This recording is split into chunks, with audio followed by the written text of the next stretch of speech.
नमस्कार, आप देख रहे हैं ब्रेकिंग बिहार। अभी हमारे साथ है बीजेपी एमएलसी प्रमोद चंद्रवंशी। जिस प्रकार से कल दिल्ली में INDIA के नेताओं की बैठक हुई है और बहुत कुछ निकल कर आया है, जिसमें सबसे बड़ी जो बात है जिस पर इंडिया के नेता आवाज़ उठाएंगे, अपनी आवाज़ बुलंद करेंगे, वो सबसे बड़ी बात है जातीय जनगणना का जो मुद्दा है, जो लगातार मुख्यमंत्री नीतीश कुमार भी कहते आ रहे हैं कि मोदी जी नहीं करा रहे हैं। क्यों नहीं करा रहे हैं सर? बड़ा मुद्दा बनने जा रहा है। देखिए, जातीय गणना कराना बहुत ही महत्वपूर्ण नहीं है, लेकिन जातीय गणना कोई करवा रहे हैं तो मोदी जी उसको रोक भी नहीं रहे। मुख्य विषय है कि आज बिहार के ही आप मान लीजिए ना, बिहार में आज 15 साल लालू जी शासन किए और उसके बाद नीतीश जी शासन किए। बिहार के करीब 15 यानी करीब 27-28 साल से बिहार का मुख्यमंत्री कोई पांडे जी, चौबे जी, दुबे जी, त्रिवेदी जी, सिंह जी, शर्मा जी नहीं है।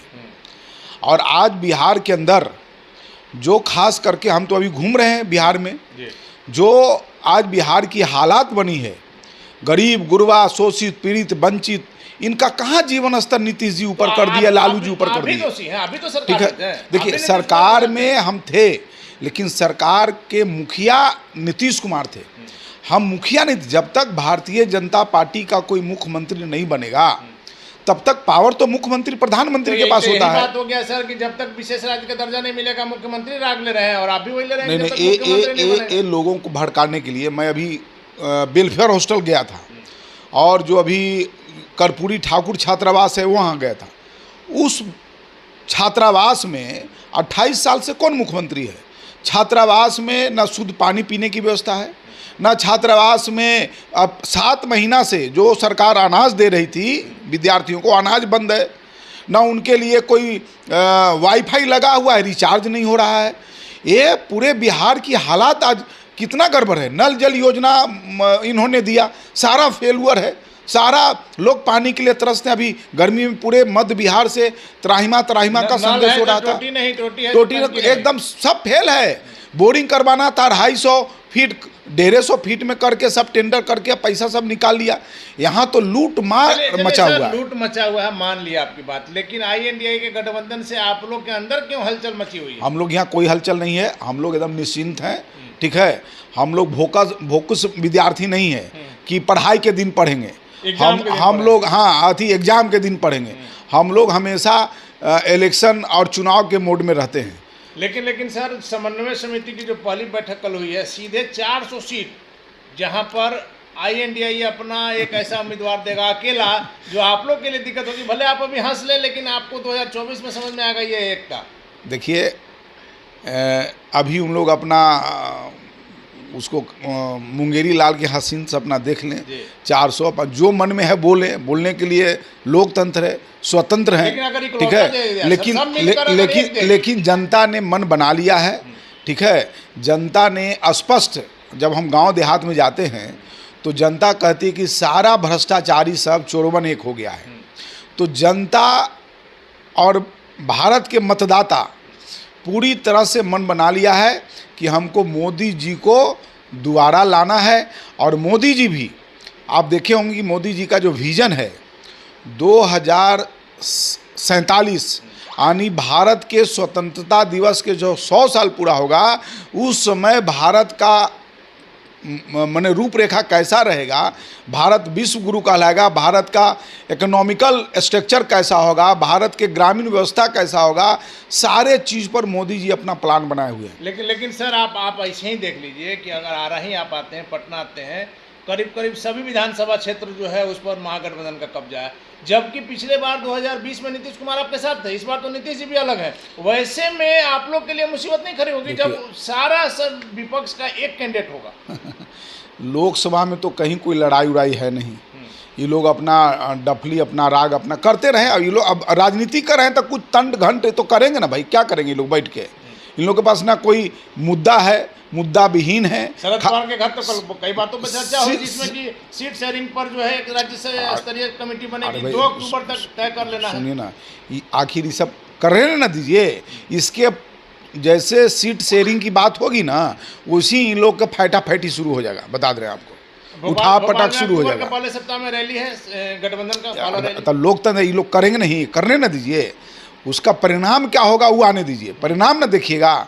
मध्य प्रदेश में, राजस्थान में, छत्तीसगढ़ में भारतीय जनता पार्टी की स्पष्ट बहुमत से सरकार बनने जा रही है, कोई नहीं रोकने जा रहा। सनातन धर्म को लेकर के जो बयान आया था स्टालिन से लेकर अभी तक सर, उससे आप ही लोग को फायदा हो रहा था। कल सीधे तौर पर हो गया कि सनातन धर्म पर अब विपक्ष के नेता कुछ नहीं बोलेंगे। सुनिए, इससे बीजेपी को फायदा हो रहा है। ये सब लोग जो है भारतीय जनता पार्टी को चाहते हैं कि सनातन बोल करके और भारतीय जनता पार्टी को कमज़ोर करें।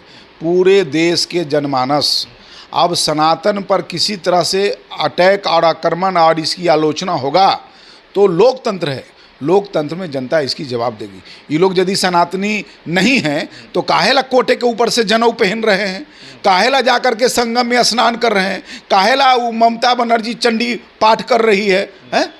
गाली दे रहे हैं, एक तरफ जाकर के पाठ भी करते हैं, गंगा और संगम में स्नानों कर रहे हैं, हनुमान जी का पाठों कर रहे हैं। तो जब सनातनी गड़बड़ है तो ये सब ढोंग काहेला कर रहे हैं? मोदी जी तो आराम से जाते हैं, कहीं भी पूजा पाठ करते हैं, हम लोग भी करते हैं, सब लोग करता है, ढकोलपसक तो नहीं करते हैं वो।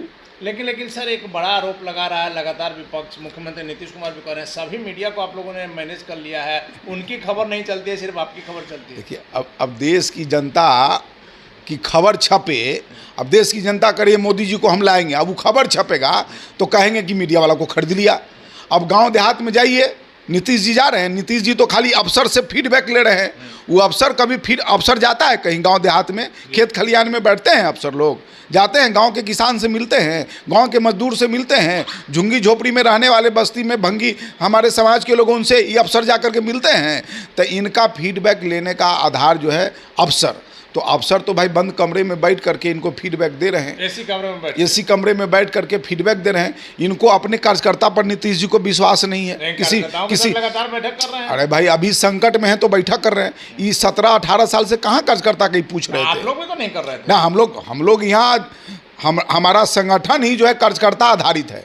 जिस दिन हमारा कार्यकर्ता ने, हमारा संगठन का आज इतना विस्तार क्यों हो गया, हर बूथ पर हमारी कमेटी कैसे बन गई, कोई पुलिस और सरकारी बाबू जा कर के बना दिए हैं। हमारा आज हर बूथ पर मेरा कार्यकर्ता है, उसी का ये लोग जो है संगठन, हमारा संगठन बेस है। हम किसी को लाठी के बल पर चुनाव नहीं जीतते हैं, हम लोगों को दिल जीत करके चुनाव जीतते हैं। हर बूथ पर मेरा गतिविधि चल रहा है। अभी लोग भी सुनते हैं जनता दल यूनाइटेड और राष्ट्रीय जनता दल भी बूथ कमेटी बना रहा है, बूथ कमेटी। ये लोग है ये नहीं है तो इसी ढपोंसक करता, सब बुला लिया, उसको कह दिया बूथ कमेटी। एको बूथ कमेटी इन लोग का है। आपको अपने संगठन पर भरोसा है? पूरा संगठन पर, हमारे कार्यकर्ता पर भरोसा है और देश के और राज्य के मतदाता पर भरोसा है। लेकिन सर कुछ चैनलों पर, कुछ एंकरों पर सीधे तौर पर उंगली उठाई गई है और कहा गया कि इनके डिबेट में अब इंडिया के, INDI के कोई नेता शामिल नहीं होंगे। अब इनके पास जाएंगे किस मुँह से? कुछ दिन के बाद देखिएगा ये लोग घर में दुबक जाएंगे। अभी तो कुछ ही चैनल पर नहीं पाबंदी लगाए हैं, उसके बाद किसी चैनल पर नहीं जाएंगे। जनता इनको, जनता के साथ जाकर कहीं डिबेट करें पब्लिक के बीच में।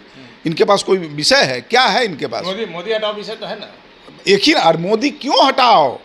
मोदी तंग कर रहे हैं, ED CBI लगा के। माल महाराज के मिर्जा खले होली है, पूरा लालू यादव लूट के और कमा के घरे धर दिए, और इनके साथ जितना रहा सब तो इसने है, और सब पर अब छापामारी हो रहा है। और पैसा कहाँ से ला, हिसाब दीजिएगा ना भाई। देश के राज की जनता पूछ रही है लालू जी से कि जो अरबों रुपया आप अर्जन किए हैं ये कहाँ से लाए। कोई जांच एजेंसी ने, देश की जनता, राज्य की जनता पूछ रही है लालू जी से कि अरबों रुपया आप कहाँ से कमाए। अजीत पवार पर भी तो प्रधानमंत्री ने आरोप लगाया था, आपके साथ मिल गया तो सब ठीक है? नहीं, मिल गया तो ठीक नहीं है। देखिए, सब तरह का काम है, सब तरह की कार्रवाई होगी, सब लोग का जांच पड़ताल चल रहा है। ऐसा अपना काम कर रहे हैं, कोई दबाव नहीं, किसी तरह का कोई दबाव नहीं है। मोदी जी दबाव की राजनीति में विश्वास ही नहीं करते हैं, पहला बात। और हमारी पार्टी भी किसी के दबाव में। संजय राउत ने आरोप लगाया है सर कि TMC नेता अभिषेक बनर्जी को इसलिए बुधवार को बुलाया गया कि वो इंडिया के बैठक में शामिल ना हो। अब इन लोग का क्या है, इन लोग का एजेंडा क्या है? अभी तो बहुत लोग जेल जाएंगे, अभी तो बहुत लोग बेल पर हैं। अभी बहुत लोग जेल जाएंगे तो कहेंगे कि इंडिया का बैठक था इसलिए। अरे नहीं, क्यों उनको बुलाया गया?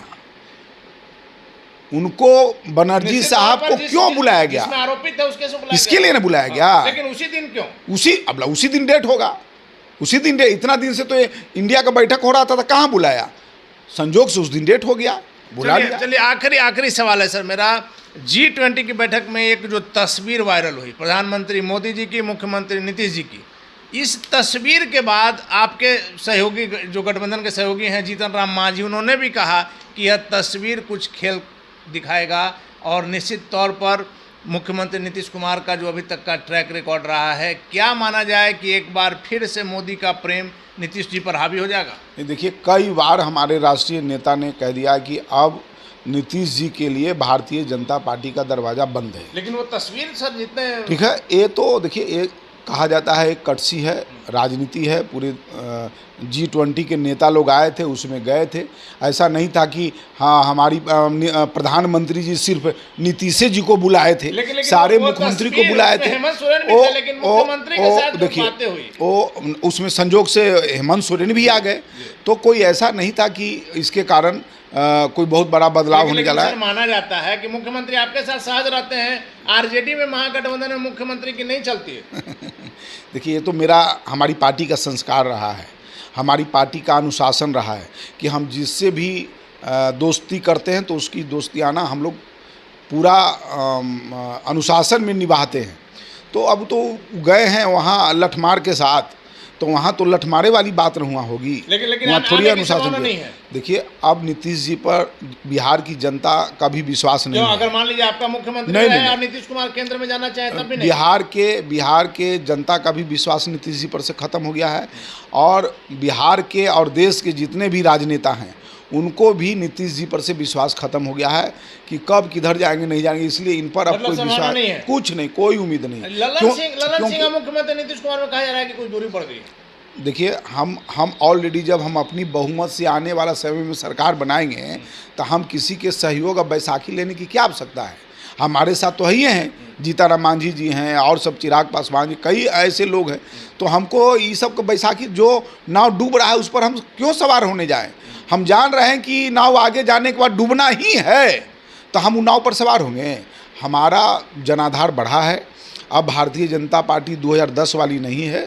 हमारा गांव में, देहात में, गरीब में, गुरबा में, अगरा में, पिछड़ा में, दलित में, शोषित में, पीड़ित में, विद्यार्थी में, महिला में, सब में हमारा जनाधार बढ़ा है। तो जब हम खुद जा रहे हैं अपनी मेहनत और परिश्रम से, और आशा है कि आप लोग पूरा इस बार सरकार बनने से बिहार में कोई नहीं रोकेगा। मुख्यमंत्री में जो कहा जा रहा है कि दूरी बढ़ गई, देखिए, इन लोग का हमेशा चलते रहता है सब नाटक नौटंकी। पहले भी दूरी बढ़ी है, फिर जुटी है, तो इन लोग का अपना कुछ शेयर मार्केटिंग का कुछ होगा, उसमें कुछ हुआ होगा विवाद, तो वो क्या कीजिएगा? अब उसमें इन लोग का कुछ चल रहा होगा, राजनीतिक शेयर मार्केटिंग होगा, कुछ और होगा। अब किस आधार पर है तो वो दोनों जाने, उसमें हम लोग का। धन्यवाद सर। तो थे हमारे साथ बीजेपी एमएलसी प्रमोद चंद्रवंशी। सीधे तौर पर कहना है कि मुख्यमंत्री नीतीश कुमार ने अपना विश्वास खो दिया है, अब उनका एनडीए में एंट्री नामुमकिन है। साथ ही साथ INDIA की जो मीटिंग है उसको लेकर के प्रमोद चंद्रवंशी का साफ तौर पर कहना है कि इस बैठक से, इस मीटिंग से कुछ नहीं होने वाला, सब भ्रष्टाचारी लोगों का एक गठबंधन है। कुछ दिनों में और भी कुछ लोग जेल जाएंगे और यह गठबंधन पूरी तरह से समाप्त हो जाएगा। 2024 में मोदी जी को देश में और 2025 में बिहार में बीजेपी को आने से कोई रोक नहीं सकता। प्रमोद चंद्रवंशी के दाव में क्या सच्चाई है वक्त बताएगा। फिलहाल बने रहें ब्रेकिंग व्यू।